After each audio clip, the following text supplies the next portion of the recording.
Okay, guys, let's roll.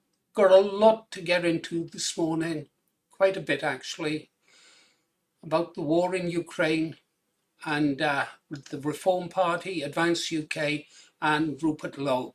But before you do anything, our subscriptions have stalled on 342. This isn't bad. Well, we're on target to reach 500 within the next 2 months, but we could be doing better.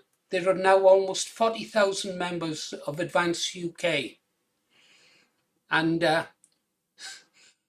you should be supporting the channel that supports you. So if you're a member of Advance UK, there's no doubt about it. You need to click and subscribe on this channel. Now, let's get on with the article. The UK to help protect Belgium after suspected Russian drone incursions. Yeah, we're going to send troops to Belgium. Now, an interesting thing about this is there's a bit of a fuss going on up in Scotland at the moment at one of the military camps there. They are moving people away from the camps so they can put in 300 illegal immigrants, refugee camp, an army base effectively. And the families up there who live in the area are a little bit concerned because their husbands are being deployed overseas, which means they are going to be living near the camp with all these military-age young men from overseas. But that's another story. Perhaps I should do a bit more on it. Let's get over to the UK helping to protect Belgium. Belgium, as you know, is not a real country, although I do like Hercule Poirot. There we go. Britain is providing military support to Belgium after a series of suspected Russian drone incursions into its airspace. Sir Richard told the BBC Belgium has asked for assistance. Right. It follows a series of drone incursions over several NATO nations that disrupted air travel. Russia has denied accusations of conducting hybrid warfare on allies of Ukraine. Sir Richard said it was not known for sure if the incursions were by Russia, but that it was plausible. Well, everything is plausible or possible, but in this case, it's most unlikely. Some of you might remember not so long ago when there were drones flying all over America, and America never said anything. People were speculating that they were UFOs, and there was a right panic going on over there. And in the end, it turned out that it was the American government itself that was flying the drones. But think on this. Protect Belgium from suspected Russian drones? There's nothing of interest in Belgium. Not being rude to Belgians, but let's have a look at some, shall we? If I can get rid of this. Where's Belgium? There's Belgium.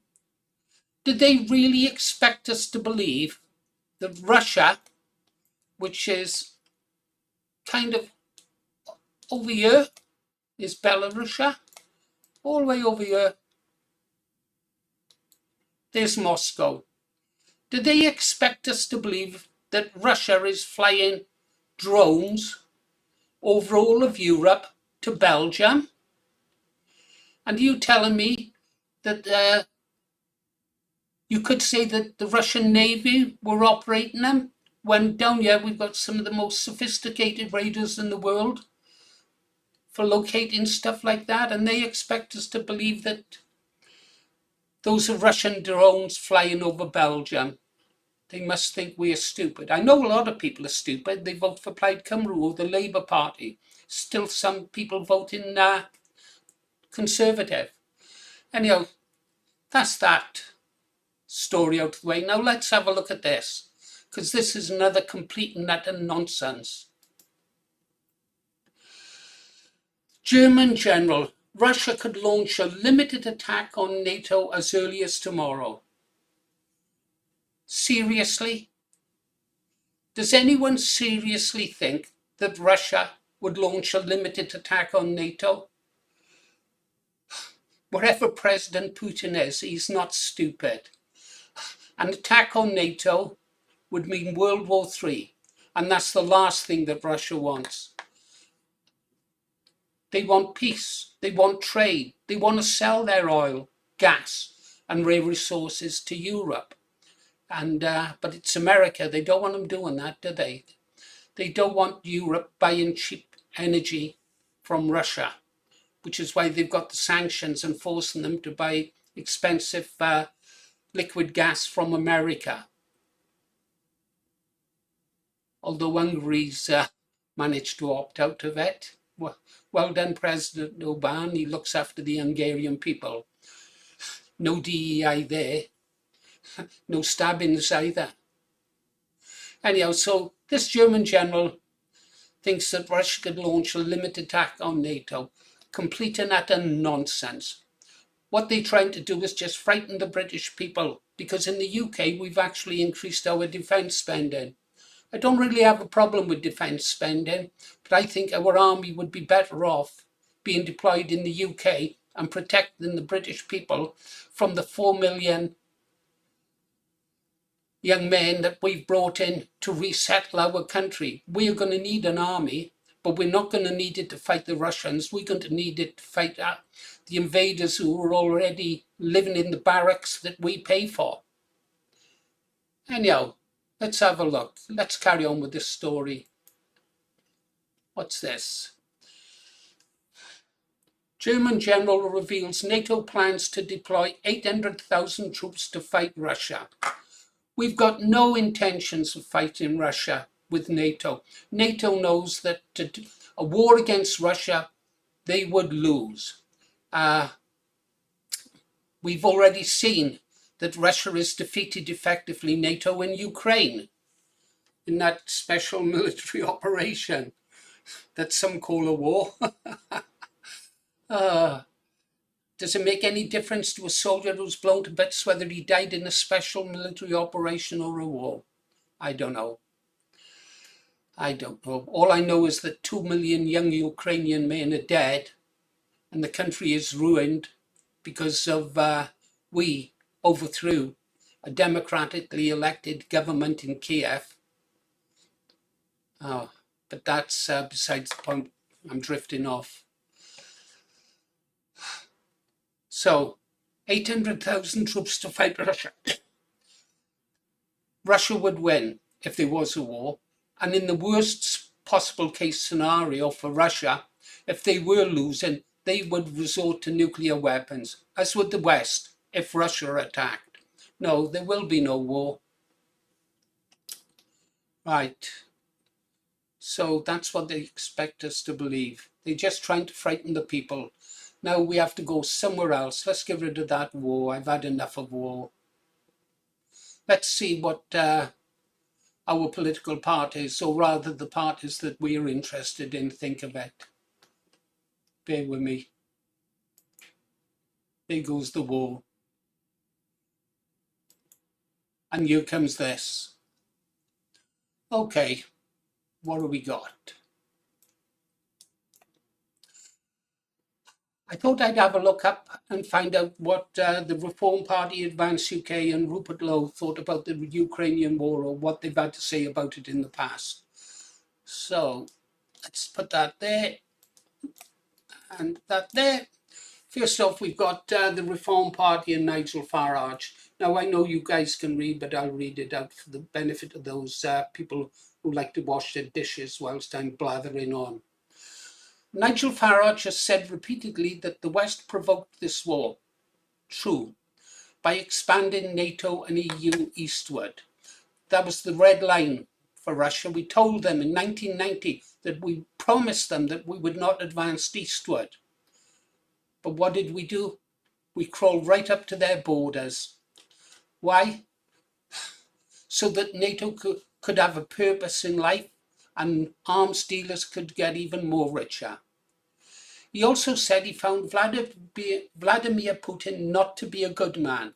Well, we know that Nigel is a fool, and this statement there shows it. I believe Vladimir Putin to be one of the greatest presidents this world has ever seen, and we should be thankful that Russia has a president with a cool head who doesn't get intimidated or lose his rag at the crazy behavior by the West. Lavrov, incidentally, I think is the world's greatest diplomat. So that's where I disagree with Nigel for a start. Reform UK MPs and candidates have generally opposed the idea of British troops being sent to Ukraine, arguing that Europe should bear greater responsibility. No, it's Ukraine and Russia's war. We might have pushed Ukraine into it. We might have sacrificed 2 million of their young men, but it's not our war. Symbolically, the party prefers flying only the Union Jack and local flags on public buildings. So yeah, I'm with Reform on that one. Cautious towards long-term involvement, critical of NATO EU escalation, domestic priorities first, prefers negotiate peace over indefinite conflict. So yeah, that's a positive for Reform. Now what does my leader say, Ben Habib, on Advance UK? Ben Habib has stated Ukraine will never defeat Russia, so why does Europe insist on endless war? He's absolutely correct. Ukraine has already lost the war. It's only being propped up by America and the United Kingdom and the European Union, which is bleeding. Its own coffers dry that should be used to look after their own people in funding the deaths and death of Ukraine. Ben has criticised UK defence spending abroad while domestic security is under strain, saying Advance UK would focus on defending the country. So we should. I was looking at a video yesterday, a live stream of 3 of our border force patrol boats crossing the channel to pick up and ferry across back to our country more young men of fighting age, many of them already military trained, and bringing them to our shores. Shame on every single sailor that serves aboard those ships. I tell you what, I'd be down in the engine room and scuttling it if I was one of the crew. Anyhow, Advance UK's platform emphasises sovereignty and the protection of British interests, generally avoiding overseas military commitments. Well, I think we're all in agreement there. Yeah. So what is the position summary for Advance UK? Skeptical of Ukraine's chances of victory? Yeah, very skeptical. It's never going to happen. Russia will never allow NATO to be parked right on their border. Russia can't afford to let that happen. And let's be honest, the West doesn't deserve their trust. We've lied to them too many times. Right, and now finally Rupert, dear Rupert, and the Restore Britain movement. Salute. In Parliament, September 24, Rupert described the war as a tragedy for both those countries, for Europe and the world. Absolutely true. Someone who cares about the people who are dying and not enriching global arms dealers, well, American arms dealers, British arms dealers. On social media, he questioned British boots on the ground in Ukraine. Where would troops be deployed? How many? He has criticised the government for warmongering, and that's what we are, warmongering. Not the people, but the people who want war, our politicians. You notice the one thing that all the 3 parties or 2 parties and movement I've spoke about here, if you like, that has millions of supporters and members, are all anti-war. Who are the ones who want war? It's the establishment political parties. Plaid Cymru, the Labour Party, the Conservative Party, the Greens, the establishment parties. These are the warmongers. It's a pity that, well, I can't say that. He has criticised the government for warmongering and said Britain cannot support Ukraine forever. So what's Restore Britain's Position Summary. Calls for economic realism, opposes British troop deployment, favours prioritising UK borders and resources over foreign conflicts. I think we're all in agreement with that. Okay, thank you, Rupert. So there you go, guys. That's what I've got for you for now. I'll ask you one more time. If you want this channel to survive, then subscribe to it. You've been listening to Paul Morris. See you on the beach, but not the beach my father landed on, fighting for the freedom for me to say these words.